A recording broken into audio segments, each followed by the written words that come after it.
কাজে আসুন আজকে আজকে আমাদের সকলকে ঐক্যবদ্ধ হয়ে দল মত নির্বিশেষে প্রতিটি গণতান্ত্রিক আমি প্রতিটি রাজনৈতিক কর্মী, গণতান্ত্রিক আমি প্রতিটি রাজনৈতিক দল আজকে আমাদেরকে একটি জায়গায় ঐক্যবদ্ধ থাকতে হবে। কি সেটি? এই যে পালিয়ে যাওয়া স্বৈরাচার, ভারতে যেই স্বৈরাচার পালিয়ে গিয়েছে তাকে এই বিচারের আওতায় আনতে হবে। এই হত্যার জন্য, এই খুন গুমের জন্য, এই জখমের জন্য হাজারো মানুষকে গুম করেছে, খুন করেছে, তার জন্য তার বিচার করতে হবে। তাকে কোনোভাবেই ছেড়ে দেওয়া যাবে না। এই হত্যার দায় দায়িত্ব তার, এই পালিয়ে যাওয়া স্বৈরাচারের, তার বিচার করতে হবে। আজকে আমরা দেখেছি মাসুদের কন্যা তার পিতার বিচার চেয়েছে আজকে এই হাজারো মানুষের সামনে।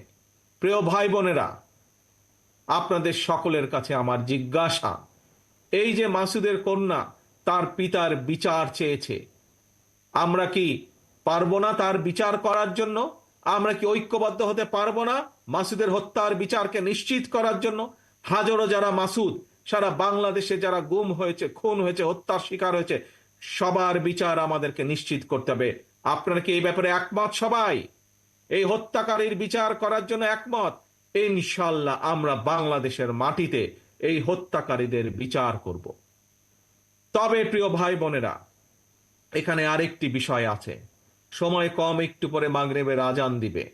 আজ মাসুদ সহ হাজারো মানুষ যারা দেশের মানুষের অধিকারকে প্রতিষ্ঠিত করার জন্য নিজের জীবনকে উৎসর্গ করেছে, যারা চেয়েছিল বাংলাদেশে মানুষের অধিকার প্রতিষ্ঠিত হোক, সেটি রাজনৈতিক অধিকার হোক এবং সেটি অর্থনৈতিক অধিকার হোক, অর্থাৎ এই দেশের মানুষ যাতে সঠিকভাবে শিক্ষা পায়, এই দেশের মানুষ যাতে সঠিকভাবে চিকিৎসার সেবা পায়, এই দেশের মানুষ যাতে বিচারালয় সঠিকভাবে বিচার পায়, এই দেশের সন্তানেরা, এই দেশের যুবকেরা যাতে যখন কর্মসংস্থানের বিষয়ে আসবে, সময় আসবে, তখন যাতে তারা যাতে সঠিকভাবে কর্মসংস্থানের ব্যবস্থা করতে পারে, মানুষ যাতে রাস্তাঘাটে নিরাপদে চলতে পারে, মানুষ যাতে অ্যাক্সিডেন্টে, এই যে হর হামেশা অ্যাক্সিডেন্ট হয়ে বাসে ট্রাকে করে বহু মানুষ মারা যাচ্ছে, এটি যাতে গতিরোধ হয়।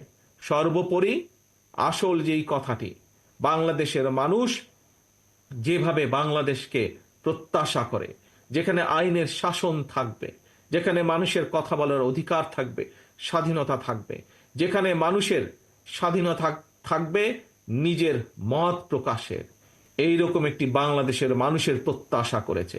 শুধু যে বিগত 15 বছরে যারা গুম হয়েছে, খুন হয়েছে তারাই নয়, শুধু যে জুলাই আগস্ট মাসে যেই মানুষগুলো নিজের জীবন আত্মহতি দিয়েছেন শুধু তারাই নয়, 1971 সালে যারা জীবন বাজি রেখে যুদ্ধ করে দেশ স্বাধীন করেছেন সেই মুক্তিযোদ্ধা সহ, গণতন্ত্র রক্ষার যে মুক্তিযোদ্ধা তারা, এবং জুলাই আগস্ট মাসের যারা মুক্তিযোদ্ধা যারা শহীদ হয়েছে তারা সহ প্রতিটা মানুষ, আমরা চাই বাংলাদেশ এমন একটি দেশ হিসাবে আস্তে আস্তে ভবিষ্যতের দিকে এগোক, যেই দেশে মানুষের অধিকার থাকবে, যেই দেশে মানুষ তার মত প্রকাশ করার স্বাধীনতা থাকবে, যেই দেশের মানুষের নিরাপত্তা থাকবে, আইনের শাসন থাকবে, এইরকম একটি বাংলাদেশের প্রত্যাশা মানুষের কাছে। আসুন আজকে আমাদেরকে, যদি মাসুদ সহ হাজারো মানুষ যারা শহীদ হয়েছে তাদের আত্মার যদি মর্যাদা দিতে হয়, তাদের এই আত্মহতির যদি মর্যাদা দিতে হয়, তাহলে এখন সময় এসেছে সামনের দিকে আমাদেরকে বাংলাদেশকে গড়ে তুলতে হবে।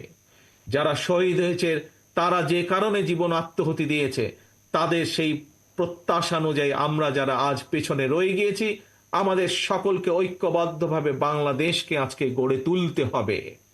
সেই বাংলাদেশকে, যেই বাংলাদেশের আশা আকাঙ্ক্ষা করেছিল মাসুদেরা, সেই বাংলাদেশকে, যেই বাংলাদেশকে আপনার সহ কোটি কোটি মানুষ আজ প্রত্যাশা করে, সেই বাংলাদেশকে আমাদের গড়ে তুলতে হবে।